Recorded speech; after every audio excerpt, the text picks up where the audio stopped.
नमस्कार दोस्तों, OCN network में आपका स्वागत है। पिछले कुछ दिनों से कांग्रेस की तरफ से, विपक्षी दलों की तरफ से एक मांग की जा रही है, डिप्टी स्पीकर का पद हमें दिया जाना चाहिए। ये बात ठीक है कि एक परिपाटी है, एक परंपरा है, लेकिन इस परंपरा को राज्यों में तोड़ा किसने है?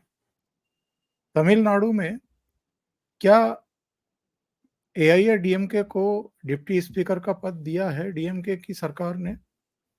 क्या कर्नाटक में कांग्रेस ने भारतीय जनता पार्टी को दिया है? या पंजाब में या दिल्ली में आम आदमी पार्टी की सरकार ने दिया है या ममता बनर्जी ने? क्या भारतीय जनता पार्टी को दिया है? या केरल में विजयन सरकार है, वामपंथियों की सरकार है, क्या उन्होंने कांग्रेस को यह पद दिया है? नहीं दिया है। बल्कि बहुत सारे राज्यों में तो उन्हीं के स्पीकर हैं, उन्हीं के डिप्टी स्पीकर हैं। और हाँ, हिमाचल, वहां भी कांग्रेस के स्पीकर और डिप्टी स्पीकर दोनों उन्हीं के हैं, विपक्ष को नहीं दिया गया है। तो केंद्र में क्यों मांग की जा रही है? लोकसभा में क्यों चाहते हैं? क्या उसी तरीके से पार्लियामेंट को रोकने के लिए, विधायी कार्यों को रोकने के लिए, देश हित के कानूनों को लटकाकर रखने के लिए, जैसा हामिद अंसारी के सभापति रहते राज्यसभा में तमाशा होता था? बस सदन शुरू हुआ, 1.5 मिनट हंगामा किया कांग्रेस और विपक्षी दलों ने, और हामिद अंसारी पूरे दिन के लिए राज्यसभा को स्थगित करके भाग जाते थे। क्या वैसी ही मंशा है? एक अजीबोगरीब मजाक किया है ममता बनर्जी ने। उन्होंने राजनाथ सिंह को सुझाव दिया है कि फैजाबाद से जो समाजवादी पार्टी के सांसद जीते हैं अवधेश, उनको डिप्टी स्पीकर बनाया जाए। और इससे भी साजिशपूर्ण हरकत ये है पूरे विपक्ष की कि उनको फैजाबाद का सांसद नहीं बताया जा रहा है, अयोध्या का सांसद बताया जा रहा है। तो एक तो हम इस मुद्दे पर बात करेंगे कि इनकी मंशा क्या है। इतना अपमानजनक सुझाव देने का दुस्साहस ममता बनर्जी ने कैसे किया है, और ये बात कहाँ से निकली है जो अब जाहिर है दूर तक जाएगी। इसके अलावा एक और महत्वपूर्ण मुद्दा है जिस पर हम चर्चा करेंगे। असदुद्दीन ओवैसी ने जय फिलिस्तीन कहा था शपथ लेते हुए, आज तक असदुद्दीन ओवैसी के खिलाफ तो कोई कार्रवाई नहीं हुई। उनके आवास के सामने विरोध में कुछ लिखने वाले के खिलाफ एफआईआर दर्ज हो गई है। और चूंकि 1 जुलाई है, तो 1 जुलाई से नई भारतीय दंड संहिता लागू हो रही है। उसमें बड़े कड़े प्रावधान हैं कि अगर आप धोखाधड़ी करके किसी के साथ शादी करते हैं, अपना धर्म छिपा करके शादी करते हैं, तो आपको कड़ी सजा का सामना करना पड़ेगा। लेकिन इसके लागू होने से पहले ही बुलंदशहर से खबर आ रही है कि अनीस को आजीवन कारावास हुआ है, क्योंकि उसने एक दलित युवती को अपना धर्म, अपनी पहचान छिपा करके, खुद को आकाश बता करके न केवल धोखाधड़ी की, शादी कर ली और फिर छोड़ करके भाग गया, और उसका कीमती सामान लेकर के भी भाग गया। तो बुलंदशहर की अदालत ने उसे आजीवन कारावास की सजा सुना दी है। तो इसी तरह के कड़े कानूनों की क्या हमारे देश को वाकई जरूरत नहीं है? मेरे साथ जुड़ रहे हैं पटना से अभिषेक तिवारी। उनको जोड़ करके चर्चा को आगे बढ़ाते हैं। अभिषेक जी, बहुत स्वागत है आपका। नमस्कार। ओमकार सर, आपके सभी दर्शकों को प्रणाम, नमस्कार, जय श्री राम। सबसे पहले तो साहब, ममता बनर्जी के इस दुस्साहसपूर्ण सुझाव पर जरा बताइए। वो चाहती हैं कि फैजाबाद से जो समाजवादी पार्टी के सांसद जीत करके पार्लियामेंट पहुंचे हैं, जिनको अग्रिम पंक्ति में बैठाया जानबूझ करके, पहले और दूसरे दिन राहुल गांधी और अखिलेश यादव ने, और उनको कैमरों के सामने बुलाया, अयोध्या का राजा उनको बताया, यानी जो राम का खुला अपमान कर रहे हैं और इसको एक अलग ही रंग देने की कोशिश कर रहे हैं। वो चाहते हैं कि उनको डिप्टी स्पीकर बनाया जाए, ताकि पूरा देश और दुनिया उनको रोज उस आसंदी पर बैठा हुआ देखे, और भारतीय जनता पार्टी अपमानित होती रहे। आऊँगा डिप्टी स्पीकर पर भी आऊँगा। सबसे पहले तो ममता बनर्जी से कुछ सवाल हैं। वेस्ट बंगाल में एक बांग्लादेशी महिला फर्जी आधार कार्ड ही नहीं बनाती है, बल्कि वो भारत में चुनावी प्रोसेस के माध्यम से सरपंच बन जाती है। मैडम, सबसे पहले तो वेस्ट बंगाल में जो चीजें हो रही है उसको दुरुस्त कीजिए। एक बांग्लादेशी, और आप सोचिए अगर वो सरपंच बनती है या उसके जैसे हजारों लोग जो फेक आधार कार्ड से भारत के चुनाव को, भारत के इलेक्शंस को डायरेक्ट प्रभावित कर रहे हैं, जो कि भारतीय ही नहीं है ही नहीं, वो भारतीय, वो बांग्लादेशी है। तो सबसे पहले बंगाल में एक काम कीजिए, शुवेंदु अधिकारी को डिप्टी स्पीकर का पद दे दीजिए, उसके बाद बात करेंगे।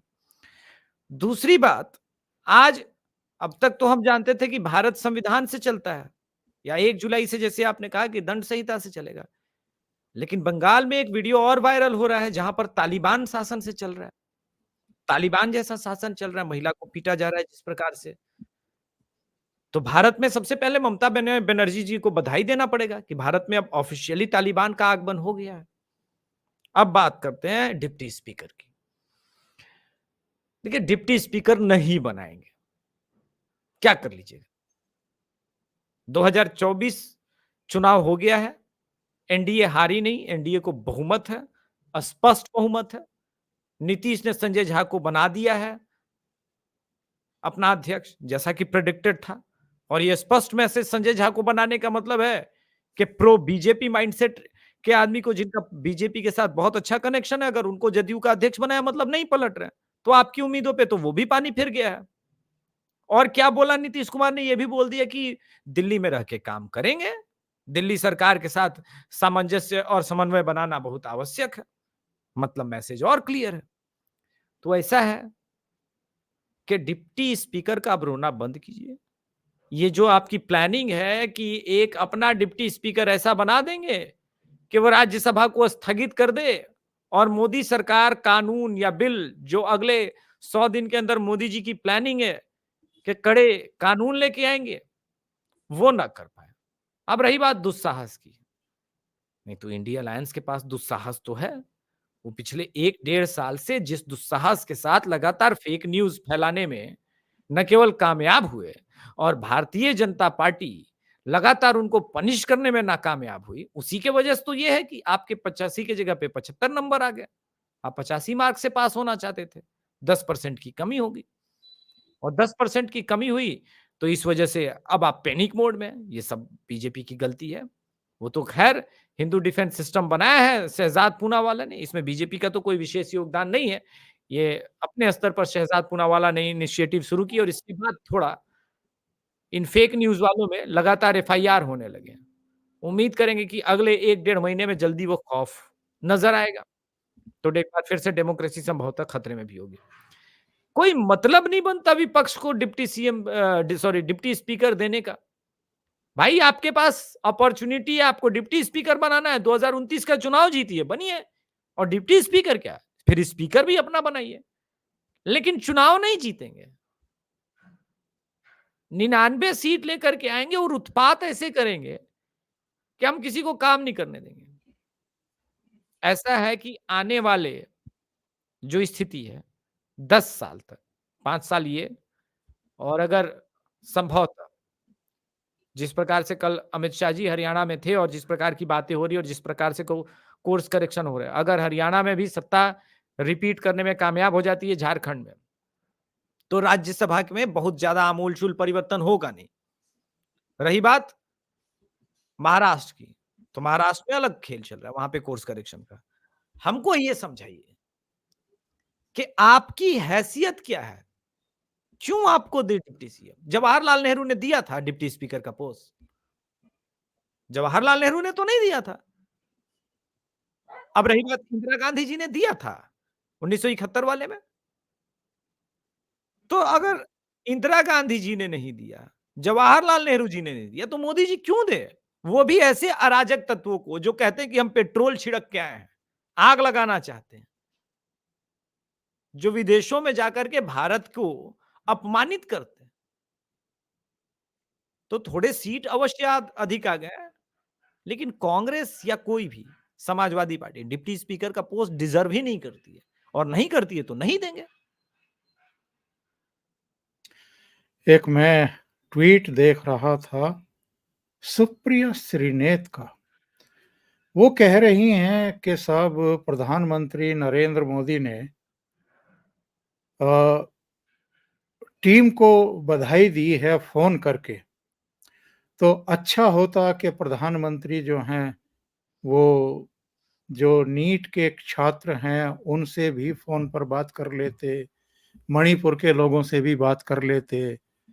वो तो चाहती हैं कि लद्दाख और पूर्वी लद्दाख में जो घटनाएँ हुई हैं, वहाँ के लोगों से भी बात कर लेते, मणिपुर के लोगों से भी बात कर लेते। ये एक तरफ आप सोनिया गांधी हिंदू में लेख लिखती है, कहती है कि साहब नरेंद्र मोदी तो पुराने मूड में ही काम कर रहे हैं और टकराव के हालात वो पैदा कर रहे हैं, सहयोग नहीं कर रहे हैं, सहयोग का उनका रवैया नहीं है। और दूसरी तरफ ये सोशल मीडिया पर इस तरह की हरकतें करते हैं, जलीकट्टी सुनाने की कोशिश करते हैं, प्रधानमंत्री नाम की संस्था को अपमानित करते रहते हैं। बन नहीं ना पाए, इतना झूठ, इतना फरेब, इतनी जालसाजी, इतनी 420 करने के बाद भी राहुल गांधी 99 पे ही अटक गए ना। तकलीफ है, अगले 5 साल तक ये कचोटेगी कि शायद कुछ और। अरे भाई 24 घंटे ही होते हैं सुप्रिया सिन्हा, इससे ज्यादा झूठ नहीं फैला सकती। तुम लोगों ने 24 घंटे 24 आवर्स इंटू 7 इंटू 365 लगातार झूठ परोसा। अब रही बात मणिपुर में, बात करेंगे नहीं, अभी मणिपुर में बात करने की आवश्यकता नहीं है, सेंट्रल फोर्स बीजेपी सरकार ने भेज दी है। जितने कुकी समुदाय के ड्रग माफिया से जुड़े हुए लोग हैं उन पर कार्रवाई हो रही है। थम जाइए, मणिपुर में कुछ नया नहीं है, इस प्रकार की चीजें समय समय पर वो लोग करते रहते हैं। थम जाइए, मोदी सरकार उसको हैंडल कर लेगी, वो उनका काम है। इतनी इतनी परेशानी है तो अगली बार मणिपुर में आप आइए और सरकार बना के लेके जाइए, बदल लीजिएगा जो बदलना है, देखेंगे। अब आते हैं कि लद्दाख वाले इशू पे।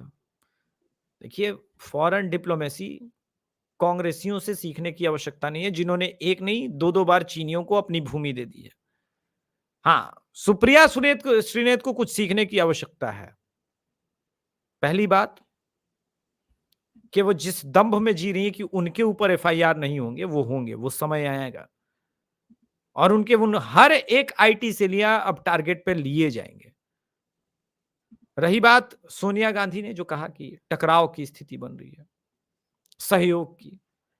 अब सोनिया गांधी के सहयोग के बारे में इतना ही कहा जा सकता है कि वर्ल्ड कप तो भारतीय टीम जीती थी, तो जाना मनमोहन सिंह को था फोटो खिंचवाने, लेकिन सोनिया गांधी ने फोटो खिंचवाया, वो किस हैसियत से?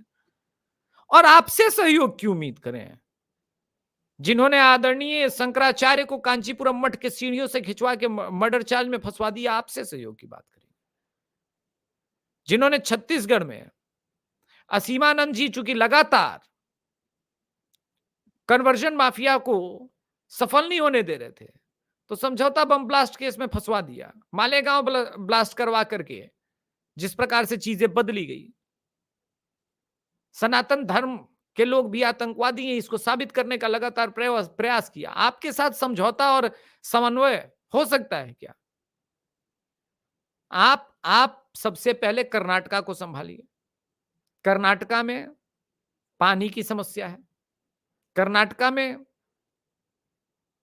अराजकता इस प्रकार से फैली है कि कल ही बेंगलोर में जो हिंदी लिखा हुआ था, बेंगलोर केसीआर बेंगलुरु स्टेशन, वो भी हटाया गया, जहां पर सेंट्रल पुलिस भी होती है, जीआरपी भी होती है। ये कौन अराजक लोग हैं जो हिंदी वर्सेस रीजनल लैंग्वेज का खेल खेल रहे हैं?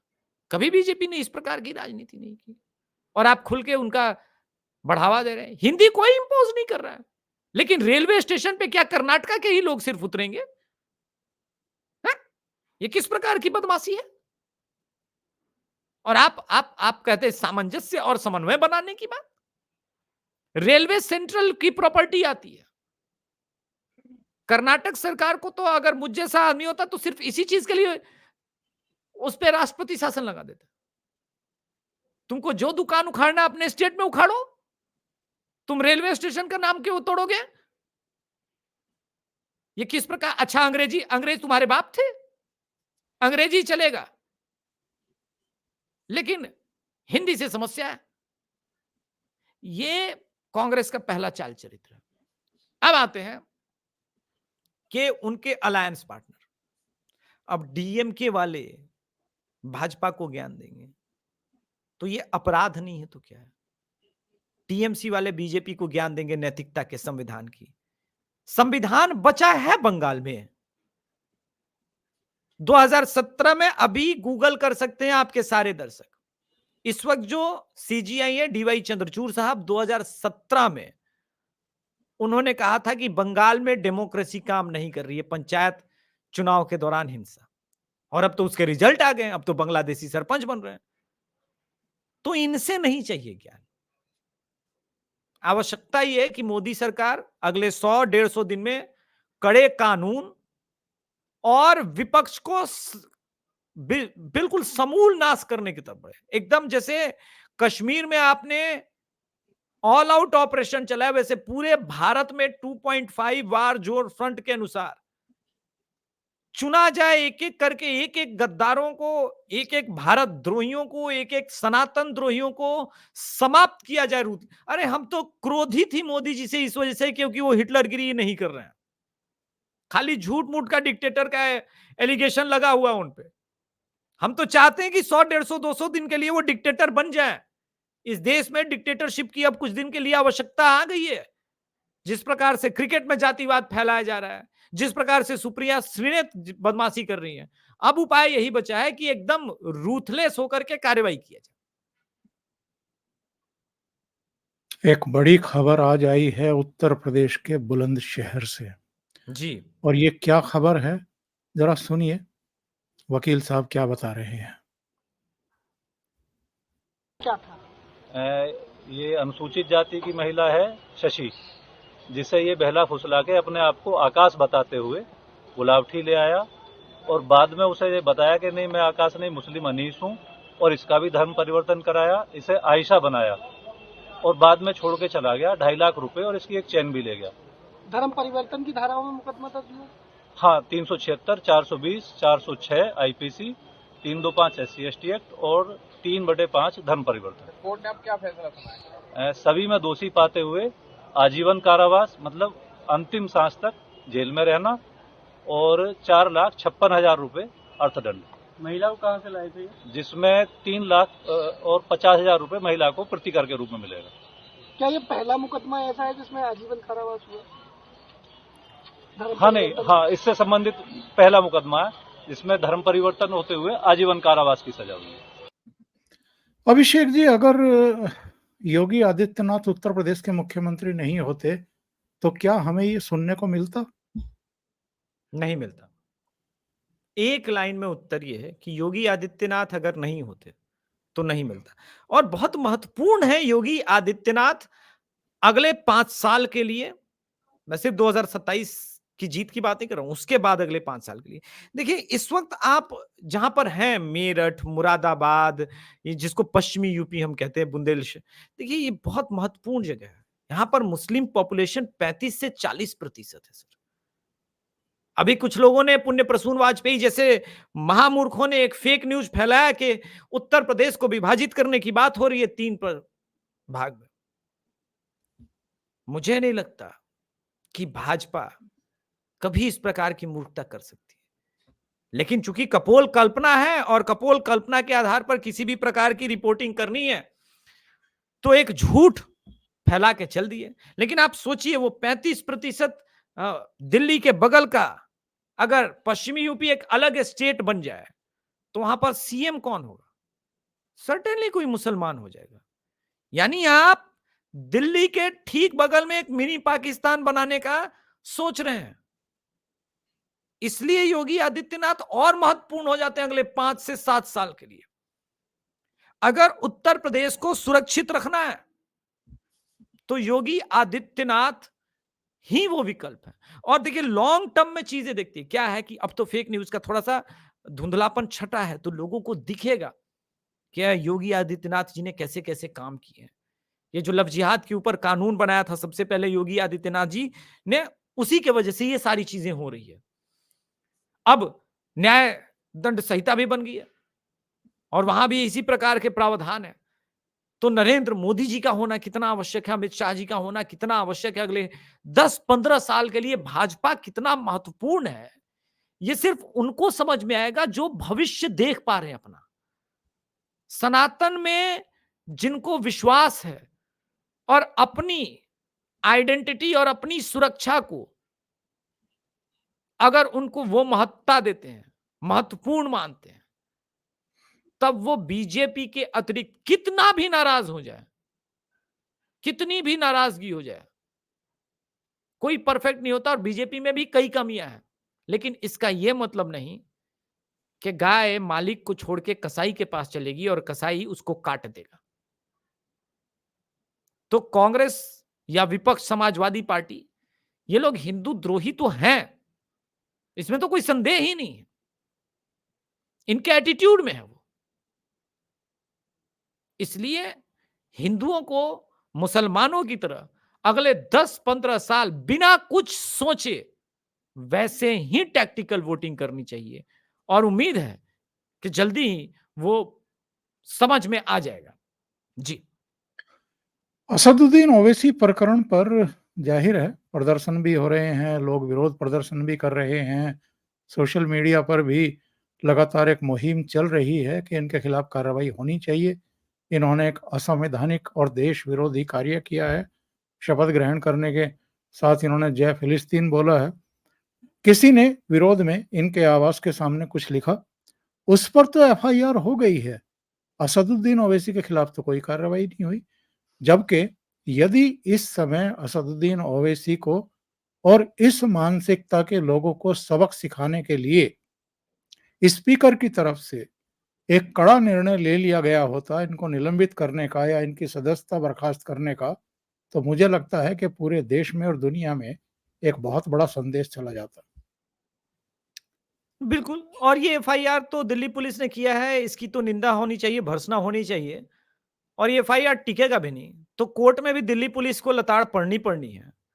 लेकिन ओम बिरला जी एक बहुत सख्त स्पीकर माने जाते हैं और लगातार मैं भी, मेरे पास जितने चैनल हैं, जितने सोर्सेस हैं, मैं भी जहां तक बीजेपी के टॉप मोस्ट लीडर्स तक या आईटी सेल से जो भी कुछ लोग जुड़े हुए हैं, वैसे मेरे आप जानते हैं किसी भी आईटी सेल से मधुर रिश्ते नहीं है, लेकिन चूंकि उनके हित की बात होती है तो वो लोग सुन लेते हैं। इतना जरूर उन लोगों ने कम से कम 2024 में हार से सीखा है कि नहीं, अब उन्हें सुनाई पड़ने लगी है कि अभिषेक और ये लोग किस प्रकार का उनको सजेशन और सलाह देते थे। मान लिया होता तो ये दुर्गति ना होती। तो अब भी मान लिया जाए और ये दुर्गति से बचा जाए, चाहे वो नीट का मुद्दा हो या असदुद्दीन ओवैसी, इन दोनों पर कड़ाई। नीट पर जब साफ पता चल गया है कि पेपर लीक हो रहे हैं, अब तो वो मुसलमानों की पूरी एक लॉबी पकड़ी गई है। सिर्फ वो जो राजद से के समर्थक कुछ यादव थे जो एग्जाम में चीटिंग किए, उनको प्रश्न पत्र मिला, वही नहीं, अब तो एक सेंटर पे वो मुसलमानों का ये पूरा लॉबी मिल गया है। इसको तो नया अब कहा जा रहा है नीट जिहाद। तो जब पता चल गया है कि भाई पेपर चोरी हुआ है, स्कैम है, कैंसिल कीजिए, री कीजिए, रीनीट कीजिए। देखिए दिक्कत क्या है ना कि फुंसी को फोड़ा बनाने में बीजेपी माहिर है। अब वो पप्पू यादव उस पे बोलेगा, राहुल गांधी बोलेंगे, हंगामा चलेगा, उसके बाद जब आप वापस लेंगे तो कितना थूथू होगा और कांग्रेस विन करेगी इस मामले में कि कहेगी हमारे दबाव की वजह से हुआ। और 16-17 सालों के आयु वाले, चाहे वो हिंदू ही स्टूडेंट हो, उनको इतना फ्यूचर समझ में नहीं आएगा। अभी उनका रिसेंट फ्यूचर नीट था, तो वो आने वाले समय में क्लेश हो सकता है। इसी वजह से मुझे लगता है कि कुछ चीजों में जो डिले हो रही है उसको रिकरेक्ट करने की आवश्यकता है। जी। और कल तो 1 जुलाई है साहब। जी। 1 जुलाई मतलब खटाखट राहुल गांधी ने कहा था कि 8,500 रुपया खटाखट आपके अकाउंट में आएंगे। तो कल से उम्मीद रखें कि खटाखट आने शुरू होंगे। बेशर्म आदमी से कोई उम्मीद क्या है, वो कह देंगे कि भाई हमने तो बोला था हम सत्ता में आने पर देंगे, लेकिन हम तो 99 ही सीट जीते। हालांकि खटाखट उनको कर्नाटका में, तेलंगाना में, हिमाचल में देना चाहिए। वैसे अच्छी खबर यह है कि केरला के बाद हिमाचल प्रदेश भी उन स्टेट्स की श्रेणी में आ गया है जिसके पास अब पैसे नहीं है। कर्नाटका में पहले से ही है। यानी ये कांग्रेचुलेट करने वाली बात है कि सबसे पढ़ा लिखा स्टेट होने का दावा करने वाला केरल भिखारी बनने के कगार पे है, और अब उसमें कर्नाटका और अपने फ्रीबीज के कारण अब हिमाचल भी है।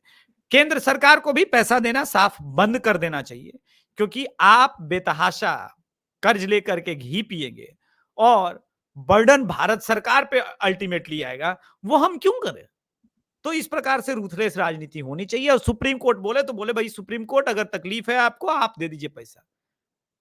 बीजेपी से पूछ के फ्री बीज के वादे किए थे, नहीं किए थे ना, औकात नहीं है तो काहे कर दिए, अब किए तो चुकाओ जी।